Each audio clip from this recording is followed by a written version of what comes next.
So yun, what's up mga Repa Pips? Bago natin umpisahan yung ating project na Golden Orange, syempre umpisahan muna natin yan sa pagpa-primer mga Repaps. So gagamit tayo dito ng epoxy primer na gray. Bali meron tayo ditong Gilder na epoxy primer gray na ginamit nating brand mga Repa Pips.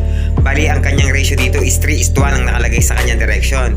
Pero ang ginawa natin dito is nagdagdag tayo syempre ng reducer. Dahil ang gagamitin natin is spray gun mga Repa Pips. Hindi naman pwedeng wala tayong reducer dahil masyadong malapot pagka ganun.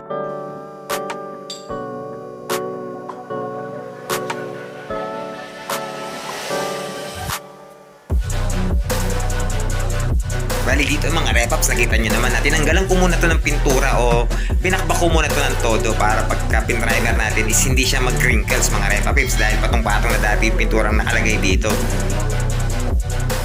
Bali ang gagawin ko lang dito is a-applyan ko to ng 2 full coats na epoxy primers, pagkatapos is liliyahin ko to ng pinong papel lilia gamit yung 600 grip na sandpaper. Pero syempre bago ko liyahin yan is kailangan mapatuyo ko muna yan ng 4 hours para tuyong-tuyo mga Repapips.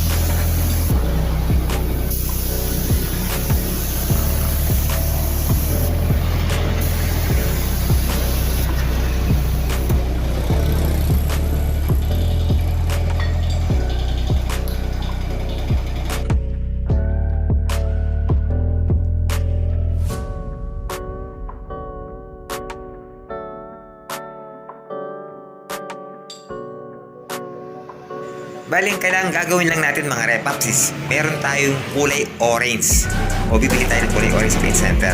Bali, pure na kulay orange. Hindi na tayo magpapatimpla ng kulay golden orange, kundi gagawa tayo mga Repapips gamit itong base na kulay orange. Isi-apply lang natin dun sa ating pinipinturahan mga Repaps. Pero mas advice ko para mabilis itong magkulay is kailangan mag-base muna tayo ng kulay white o yung tinatawag na kulay puti muna na pintura mga Repapips bago tayo mag-apply ng kulay orange para mas mabilis siyang o mas mabilis dumutang yung ating kulay na ina-apply na kulay orange.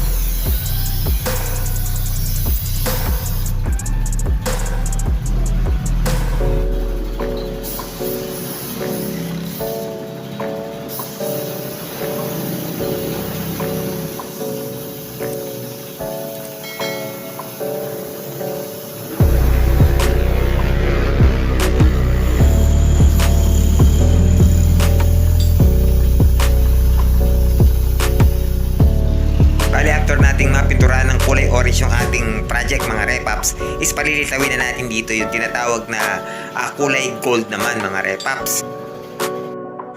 Bali dito is kailangan lang nating magtimpla o magmix ng top coat clear mga Repapips. Dito gumamit tayo ng K92 na top coat clear. So meron tayong dalawang components dito na paghahaluin. Ito yung kanyang base na clear coat mga Repaps ito. At ito pang isang kasama niya is yung tinatawag na hardener o yung tinatawag na catalyst mga Repapips. Bali, pagdating naman sa kanyang ratio dito mga Repaps is 3:1 lang.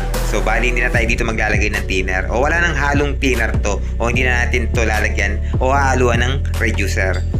Pagkatapos ang pinakasikretong gagawin natin is lahaluan natin ng pigment mga Repaps. Meron tayo ditong yellow gold na pigment.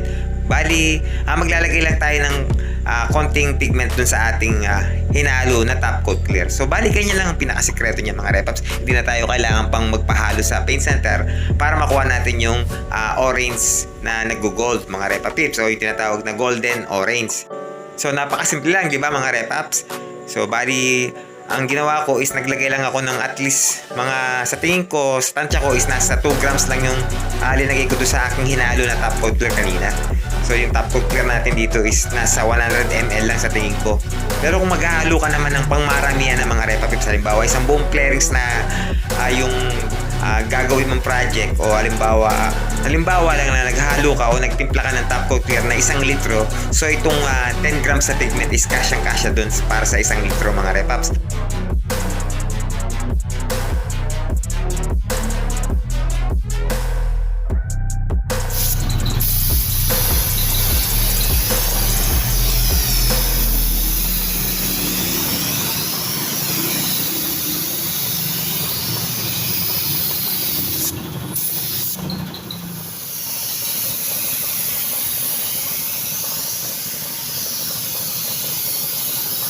Ay, ganito.